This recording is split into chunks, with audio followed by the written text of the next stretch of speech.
الحمد لله الذي رزقنا،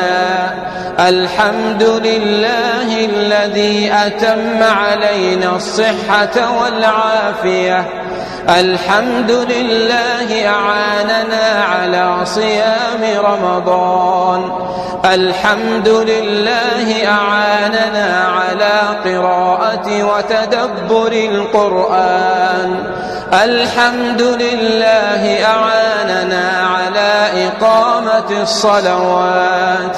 الحمد لله رب العالمين حمدا حمدا، لك الحمد إلهنا ومولانا، لك الشكر إلهنا ومولانا، نستغفرك أنت الله لا إله إلا أنت الحي القيوم، ونتوب إليك.